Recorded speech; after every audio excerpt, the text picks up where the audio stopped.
Air hangat atau air dingin? Mana yang lebih aman dan lebih baik untuk jantung?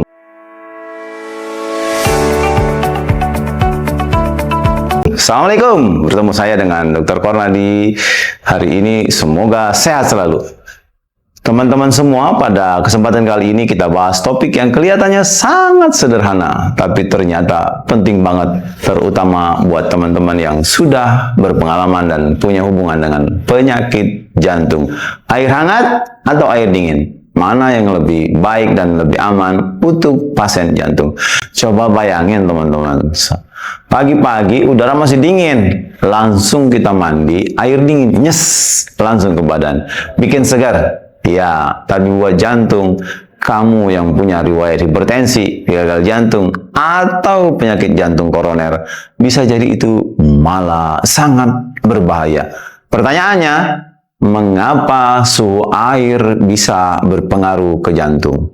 Ternyata tubuh kita sangat peka terhadap suhu. Ketika kita terkena air dingin, tubuh secara otomatis merespon dengan vasokonstriksi, yaitu menyempitkan pembuluh darah. Ini yang menyebabkan tekanan darah naik dan jantung bekerja lebih keras untuk memompa darah.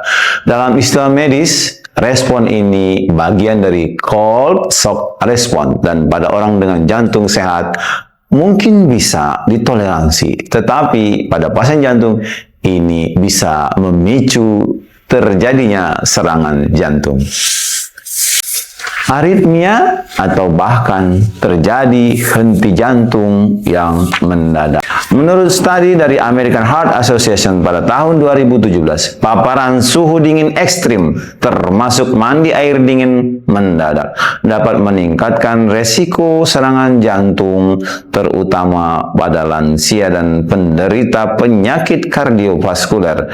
Dan sebuah jurnal dari European Heart Journal juga menyebutkan bahwa pasien penyakit jantung tidak dianjurkan terpapar suhu dingin secara tiba-tiba karena bisa menyebabkan penyempitan pembuluh darah koroner yang sudah sempit.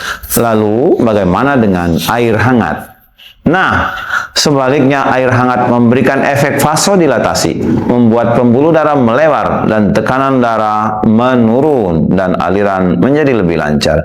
Studi yang menarik dari Jepang tahun 2015 yang dipublikasi di Circulation Journal menunjukkan bahwa mandi air hangat selama 10 menit bisa meningkatkan aliran darah pada pasien dengan penyakit gagal jantung tanpa membuat jantung bekerja lebih keras. Efeknya mirip seperti sedang melakukan light cardio, tapi tanpa beban berat bagi tubuh.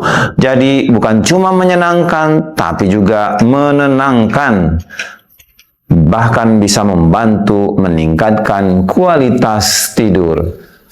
Dan sedikit catatan tentang minum air. Mungkin kamu bertanya, kalau minum air dingin bagaimana?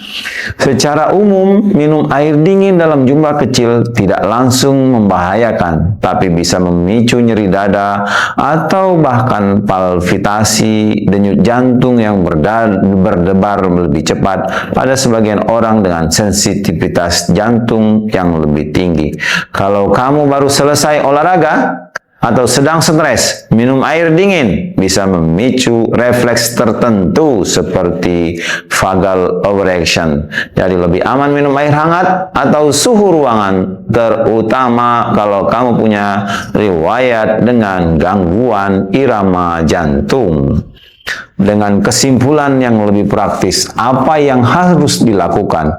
Teman-teman, untuk kamu atau orang tersayang yang punya penyakit jantung, berikut ini tipsnya. Yang pertama, pilih air hangat untuk mandi, terutama di pagi hari atau setelah aktivitas berat. Yang kedua, hindari siraman air dingin langsung ke dada atau kepala, terutama setelah tubuh sedang panas atau kelelahan. Yang ketiga, minum air hangat di pagi hari, bantu memperlancar sirkulasi dan memperingan kerja jantung. Yang Yang keempat, kalau memang suka air dingin, pastikan tubuh sudah teradaptasi dan tidak dalam kondisi ekstrim. Yang kelima, jangan lupa konsultasikan ke dokter jantung jika kamu punya keluhan seperti nyeri dada setelah mandi air dingin atau perubahan detak jantung yang mendadak. Akhir kata teman-teman semua, ingat ya, jantung kita cuma satu, tapi tugasnya luar biasa. Jadi hal-hal kecil seperti suhu air pun layak diperhatikan. Kadang kesehatan bukan cuma soal obat, tapi juga soal kebiasaan-kebiasaan kecil yang kita lakukan sehari-hari. Kalau kamu merasa podcast ini bermanfaat, bantu sebarkan ke orang tua, saudara, atau sahabat kamu yang sedang berjuang menjaga kesehatan jantungnya. Dan juga jangan lupa follow agar tidak ketinggalan episode selanjutnya. Sampai jumpa dan semoga bermanfaat. Assalamualaikum warahmatullahi wabarakatuh.